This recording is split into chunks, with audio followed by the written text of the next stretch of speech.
The two Helens. This is unusual for us at Future Speak. We're here in person. People are missing the point a lot on the working from home. They're not understanding it's job specific. There are some jobs you cannot do from home. Now, for the past 2 years, they've had to do it from home. That doesn't mean it can be done from home. There's a lot of, dare I say, entitled employees who think, well, I've asked to work from home, then why shouldn't I be able to work from home? The two Helens. This is unusual for us at Future Speak. We're here in person. Thank you so much for coming. You're welcome. As you know, for us, Future Speak is really important. We want to talk about the future of work. But what does the future of work mean? We're talking about stats, right? We hear something along the lines of 65% of line managers' roles are going to be gone in 2025. There are real people behind these stats.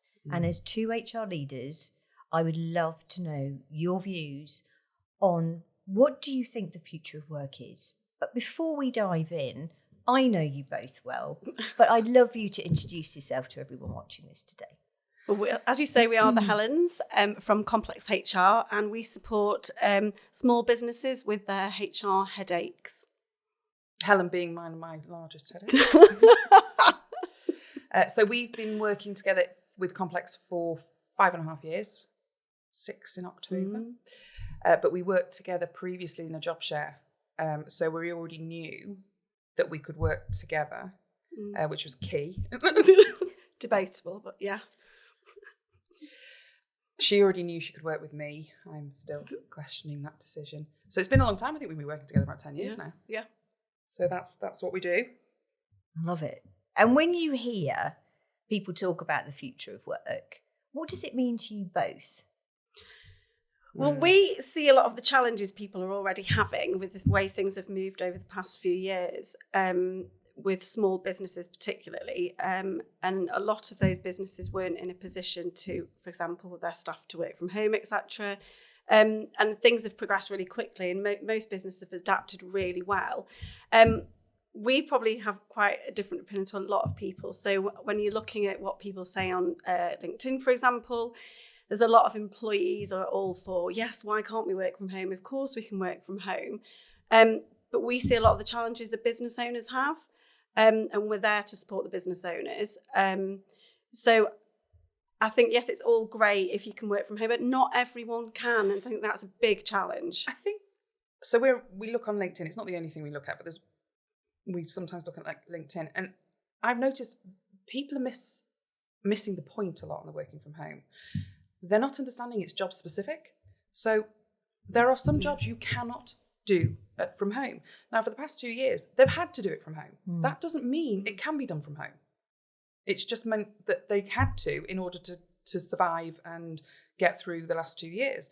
But that doesn't mean they can work from home. And even over the past 3 weeks, we've had more and more people putting in formal, flexible working applications for what they think they're already doing.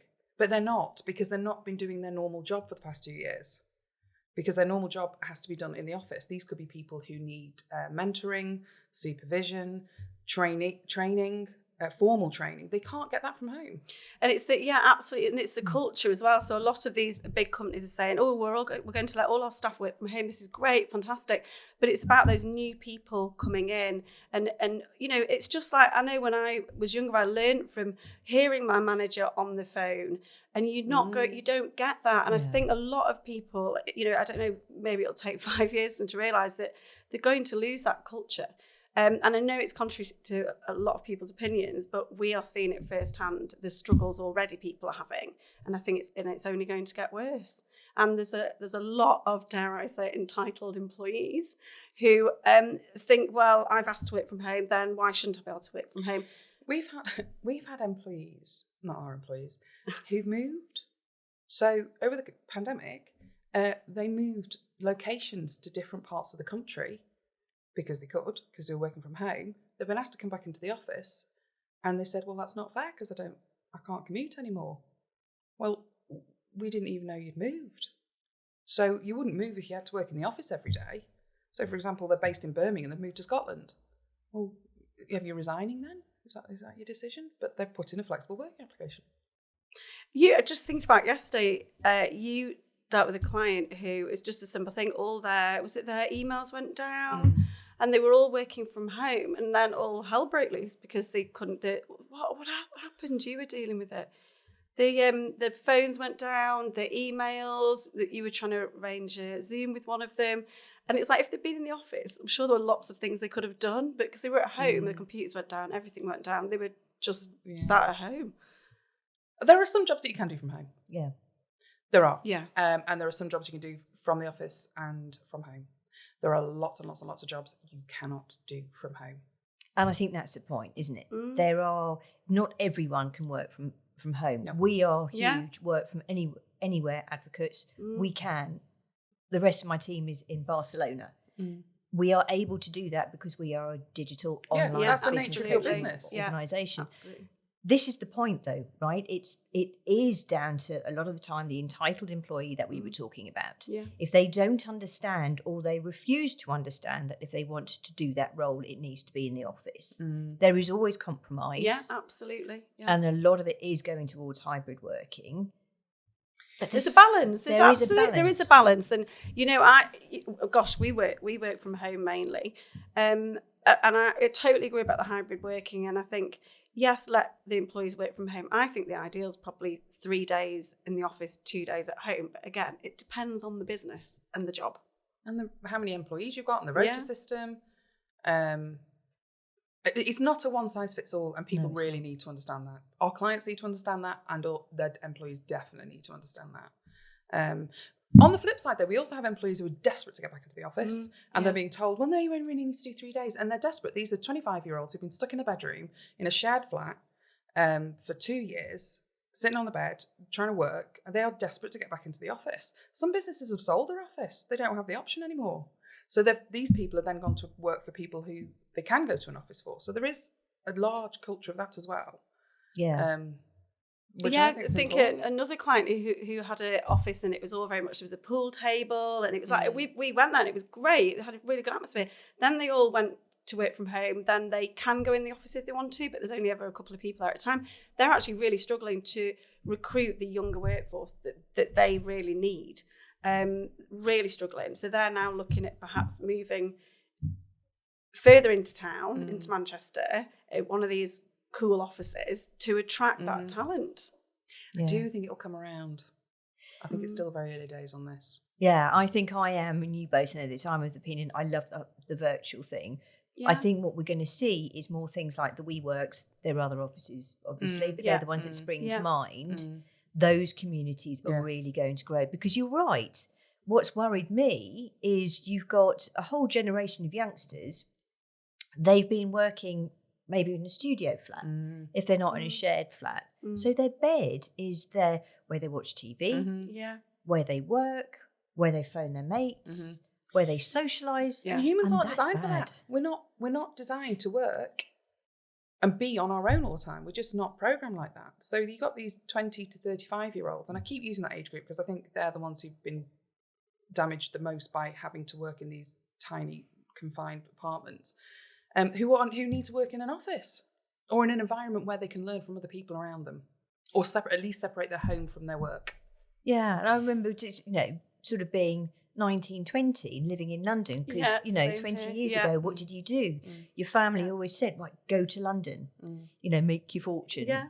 So we all moved to London. Our friends were those that we met in the office around the cooler. The one thing that I find interesting now, when we look at that future of work, is if you're looking at the hybrid, for example, with us back in the day then, Friday afternoon, forget it. We were all in the pub, we all had a great time. And if employers now say, okay, we go back to 3 days a week, one of those days won't be as productive commercially because that team is reconnecting. They're talking about things that need to be done. And I'm not sure there's an appreciation of that yet. No, I don't think so either, but I think there will be. I think it's going to take time, though. Like a couple of years before. And then by then, of course, they've progressed through. I think the thing they need to focus on at the moment is that some people are going to have to accept that their job needs to be done in the office. And that's just the way it is. Because they're not, because we, as Helen said it earlier, we're getting so many flexible working applications to our clients, and the employees seem to think they're running the show now, and they're not. And the employees, of course, they have to go through a process, and it's really important they do go through that. But they can say no, and there are a number of reasons, 8 statutory reasons you can say no. But they just need to be very careful that it is a clear reason. They're not just saying no without thinking about it. You know, we are all for people being able to work from home if they can, but they cannot always. And some people can't. And some of those statutory reasons that Helen mentioned, one of them is it will adversely affect the business. Well, it might adversely affect the business if all of your employees are working from home. And that's a reason to reject a flexible working application. We would advise doing a trial, always. But it's not impossible for employers to say no. Yeah, I think the other thing that's crystal clear with all of this, there are 2 elements, right? Communication and trust. Trust now works both ways, and one blends into the other. I don't think anyone's got the answer for this yet, because we're going through so much change. It's not going to stop here. It's just going to continue and escalate what we're seeing. One of the other issues we have with the trust, going back to the trust thing, a lot of these employees that are putting applications, they've never met their employer. So they've been recruited over the past 2 years. They've never met them. They don't have anything to do with them. So the trust is wavering at best because they don't know them. So the only way they're going to build that is by coming into the office. But realistically, it might not work. And going back to the communication, as we always say, do exit interviews, whether that's face-to-face or they just go home, fill a form in. But one of the key things that was always coming up on exit interviews at the firm we previously worked at was poor communication. And that's not unusual. That is often the case in bigger firms and companies. And that's really difficult. They've got to get that right if the people are working from home. They really have. And if they were struggling already when they were in the office, they're going to struggle even more when they're at home. So communication is absolutely key. How are you seeing companies compensate for that? For what? The communication? Communication piece. If they've agreed to flexible working, a lot of clients have arranged for one day being everyone's in the office at the same time. And that's worked really well for our clients. So everyone has to be in at least one day a week. I would say actually there's a lot more emails between the teams, which to me adds to your workload. There's a lot more, and I'm just not good with technology, so I think is it Slack? Yeah, you don't use it. I'm like, oh, you've got emails to look at and this Slack thing, and you know, and I'm like, I don't even really know what that is. No, we're not. It seems like a chat, but then it's like email. Do you know what Slack is? Yeah, so it's a platform where you put your team on it, you can set up projects so you know where everyone is on the projects, and you can share and monitor where you're at and have that communication. So it removes any, it removes any chatting communication. It removes the verbal communication, which is the key bit. But the written, I have seen it work well. Okay. I have also seen it work not so well in that there have been so many messages. Yeah, we've only ever seen it done badly. But we only ever see a lot of things done badly. That's the nature of our job. That's true. And WhatsApp, so we get clients WhatsApping us. We were like, we do not use WhatsApp. Do not WhatsApp us, please. And then they're like, well, so WhatsApp this morning to say they're off sick. I'm like, why are they WhatsApping? Or at 2:00 in the morning when they're clearly at the pub. And that becomes part of the disciplinary then. Well, this person was in the pub at 2:00 in the morning, but it's WhatsApp now, and you've just sent it on a screenshot on email. Just don't do WhatsApp. It just seems there's a lot more to get the communication right. It just seems there's now lots of different things they now need to be looking at. Not only email, but Slack, WhatsApp, and it just seems to be a lot more counterproductive. You need to be in an office, have a chat. Have a chat. We do that now, don't we? Some clients are absolutely horrified that we suggest a face-to-face meeting. Oh no, I'm not doing that. Well, you need to have a face-to-face. No, I'm not going to do a face-to-face meeting. I'll just send them an email. Well, it's not going to go well then, is it? Because you cannot communicate through email. It's a message tool. It's not a communication tool. You can only communicate effectively, I think, through face-to-face conversation. But anyway, that's our opinion. I mean, and Zoom, I like Zoom. It's really been really useful. It's better than nothing. But I still don't think, like, when people are, employees are interviewing people, I don't think you get the right impression of people on Zoom. But no, you don't. It is better than nothing, though. It is absolutely better than nothing. But no, amazing. You don't. Yeah. Yeah, and I think there is. I'm just thinking of some of the stuff I've seen on Zoom. Sorry. There are borders, barriers even, and it's interesting thinking about it. You've got WhatsApp. We use WhatsApp. So me and my team, we will do voice notes, and that works really well when we're running at pace. Voice notes. So if someone thinks about something, and that for us works well, but when we look at, say, some of our clients, and particularly those that are dealing with HR software, they've got WhatsApp, they've got Slack, they've got Trello. It's too much for these. Too much. They've got. Oh no, we have heard of that. It's too much. It's too much for these people. And it's someone summed it up really well the other day. They said everyone's looking at the next shiny thing. Keep it simple. Yeah. We're all about that. Yeah, and that is the thing with where we're going with the future of work. There is so much that we can do. It's all gimmicky. Some of it is where it's going. When you look at, say holographic technology, we're looking at that. I've got clients, particularly in the L&D space, they're already in the metaverse. They are already delivering in the metaverse because they've got their teams all around the world. Mm-hmm. So they get that, and they're the generation that are right with that. I get that. But having these barriers, having these boundaries that says, okay, this is what we're using and this is why we're using it. Let's all get to use it well. Then I understand that. And I think it's, again, very business specific. Yes. And I think it works for some businesses and not other businesses. And I think there's a huge issue at the moment where there are some businesses that just assume everything works for them. Yeah. So we've got some very corporate clients. Well, it'd be horrendous if they woke up one morning and decided that holographic or whatever it is would work for them. It would be terrible, and it would be awful. And they might spend millions on trying to make this work for this corporate business. It's never going to work. I mean, they can't use anyway. But so it's very, very business specific. So the key is you've got to know your business.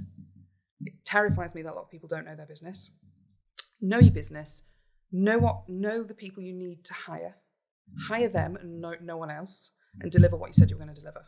And once you've got that right, then you can worry about your holographics or whatever they are. Oh yeah. It's all about this workforce planning, isn't it? Because none of us saw the pandemic coming, right? So none of us know what's happening next. So by saying, okay, this is where we want to be in the future.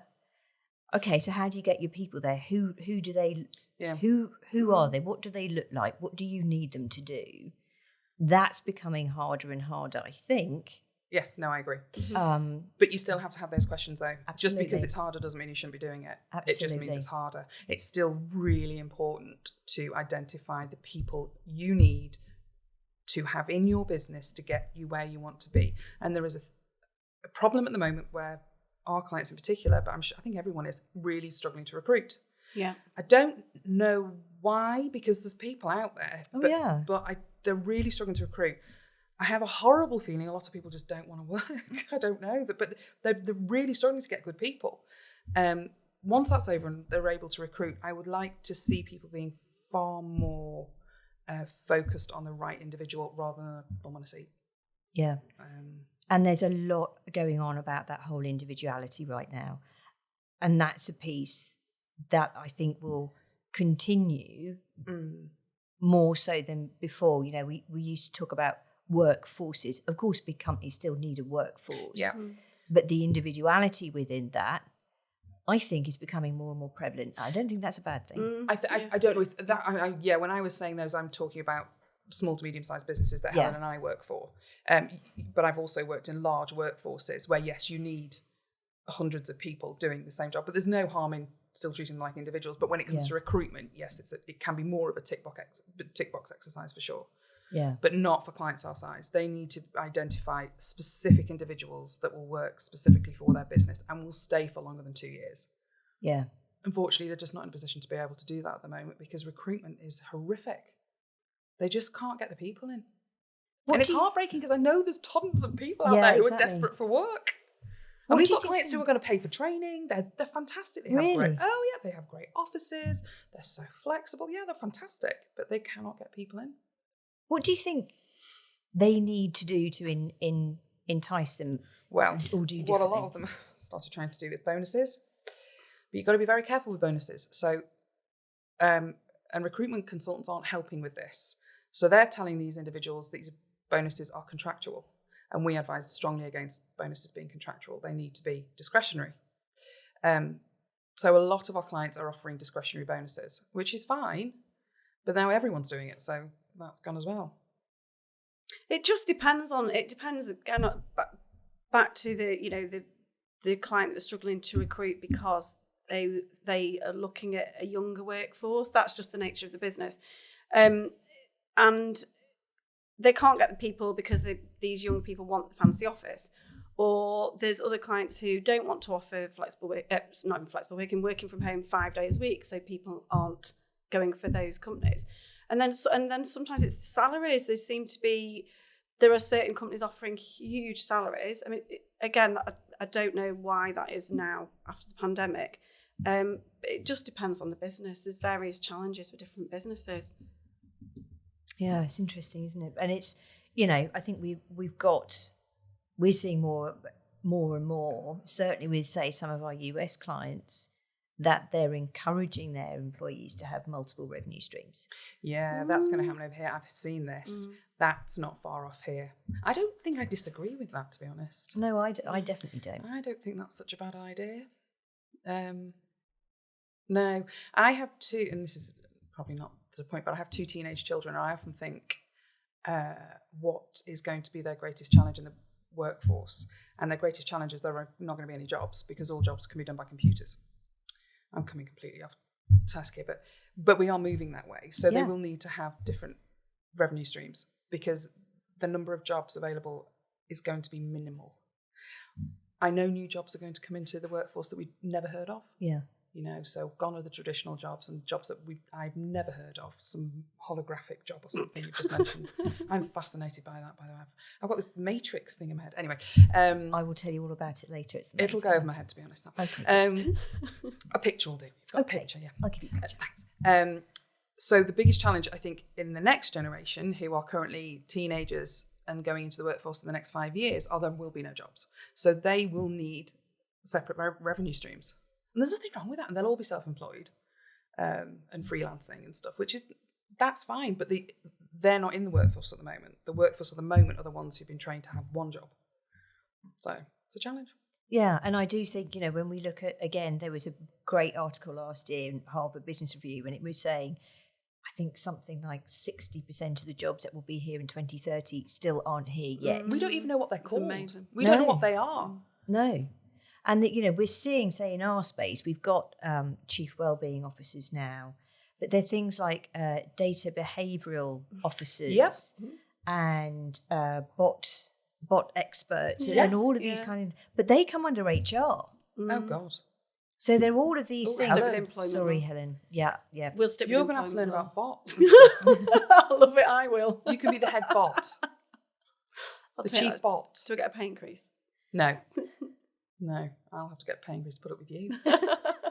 Chief bot executive. But seriously, it's going to be this kind of stuff. And some of it's coming now. Oh, it is. Oh, yeah. Well, it's in the next 5 years. Yeah. So these kids are like 15, 16. It's the next 5 years. Thankfully, they're way ahead of the game.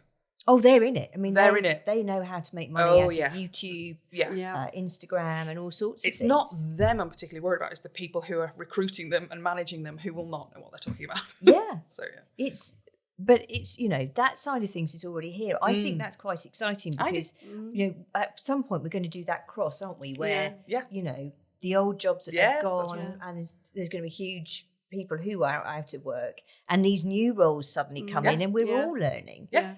But actually, is it any different to really what happened in the pandemic where we were all like, okay, well, we've got to throw out the rule book and start again? So or true. when we started work, well, you're a lot older than I am, so maybe not. A month, not even a month. No, it's 10 days. We didn't have the internet. There was no internet, do you remember?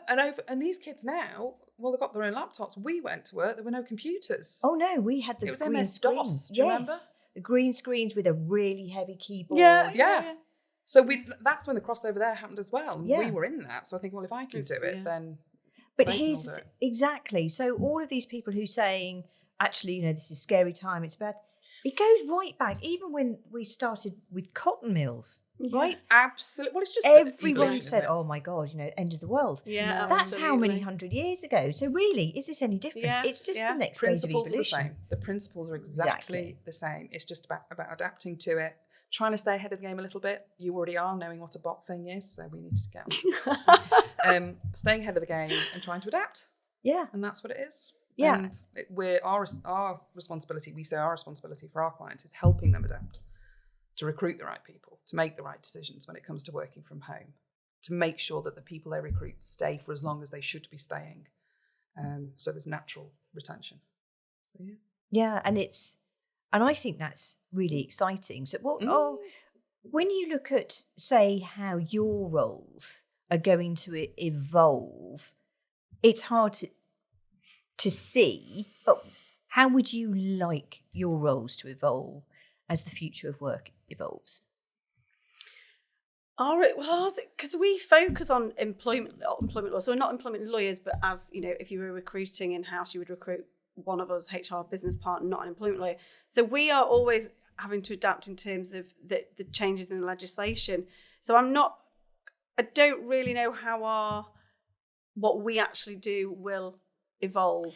Well, we've already changed a little bit because of the pandemic, because we used to meet our clients face to face. We never used Zoom 2 years ago, ever. Yeah. So we used to meet our clients face to face, or try to, Yeah. because they were Every all couple of local, months, yeah. weren't they? They Yeah, were all local, and we'd meet them face to face. Immediately, the pandemic happened, we went straight onto Zoom. I'm the one that figured that out. And now we have clients all over the country that we hope to definitely and plan to meet face to face, but we don't need to in order to provide them with their services. Do we want? I like the face to face thing. I think our clients benefit from that. So I'd like to see more of that, which sort of flies in the face of technology, I suppose. But in terms of the service we provide, people are people. Yeah. Human behaviour is not going to change. Human behaviour never changes. Exactly. Human behaviour has been the same since humans were around. So that's not going to change. Yeah. Yeah, I'm just now you've asked the question. I think what we enjoy is advising on employment law and the processes. So we could go into very much the development side, the training side, which we do sometimes do training for clients when they want it, but it's not something we enjoy. So because we got to the position in our careers where we can decide what we want to do, we focus on the processes, the employment law, and adapting that to our clients. And that's not. So it's us getting to know our clients really well, which is what we do, and adapting the employment law to their needs. So yes, to your point, we wouldn't go into the learning and development aspect of things. It's not where our strengths lie. Well, it's not where Helen's strengths lie, and it's not where my interests lie. I was Which waiting is actually quite for a good something. Team because you do the writing bit much better than I could, but then she throws her toys at her pram when she has to present it. Yeah, I'm getting better. You are definitely getting better. Yeah.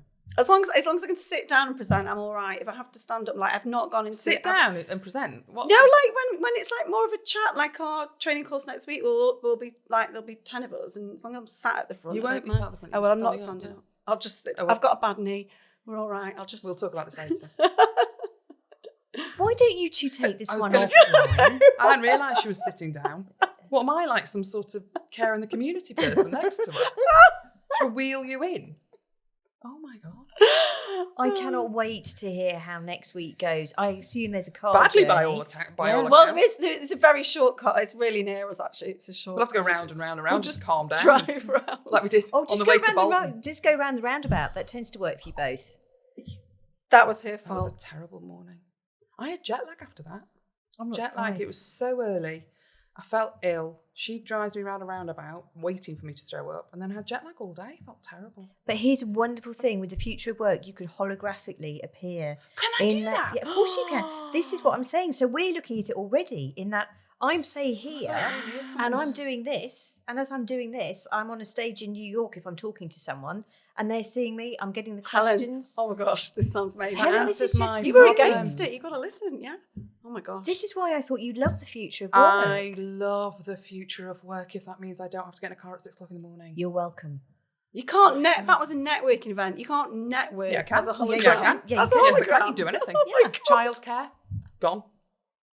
Never have See, to look it's after the children amazing. again, just be there Do you know- as a hologram. This is slightly off topic, but we had a business development meeting last Friday where Helen served croissants and books fizz at 10:30 in the morning. It was perfect.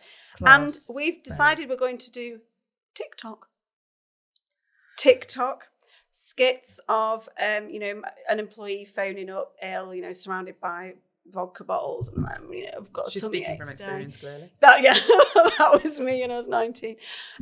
So I know it's not quite the question, but we are moving forward, and we're going to do some TikTok. My daughter We have is going had to to rope train an us. 11-year-old though. Yeah, she's charging by the hour, Yeah. so it's going to be. See, there you go, future work right there. Yeah, There we it go. Getting in there. No, absolutely. We're not doing these silly dances. We're not going to be. No, we're not doing that. No, we're not doing that, Helen. I could do pull funny faces. I could do all of those if you need, but silly dances, it's just ridiculous. I've never been on we're not TikTok. I don't really know what it is yet. I do feel like I'm 20 years behind. I need to have a look at it. But every time I put it on my phone, something shouts at me, and I'm usually in church or something. It's very embarrassing to turn it on. And I think that's the thing, isn't it? None of us come from that generation. No. I was saying to Ben here yesterday, when, I grew up where we had the old-fashioned phones. Do you remember where you had Yes, to put with your finger Tetris. in the dial? Dial it. Oh, and the old, dial it really old round, ones. Yeah, of course. and Yeah. dial it round there. 20 minutes. Yeah. They don't And then know you what it is, dial the wrong kids. number and you have to start again. You had to start, yeah, exactly. No one had a mobile phone. I remember when my dad, one of his early mobile phones was one of the ones that you picked up. It was the middle of the console, and you picked it up, and that was legal. That's very cool. Yeah, though, that's so that he true. had one of those. That's impressive. That was legal, yeah. And he had the bricks. So look how far Yeah. we've come when actually. And we weren't taught any of it, by the way. We No, learned this. we learned this. And that's why I think when we look at the future of work, there's so much fear-mongering going about. And for me, as soon as COVID struck, I was like, brilliant. Not the Yeah, disease, I know what you mean. Bobs, Yeah. but there's no rule book now. Yeah. I can make my own rule That's book, so and I'm true, going yeah. to make my Yeah. own rule book Yeah. because I can now create my own destiny and do it my way. Yeah.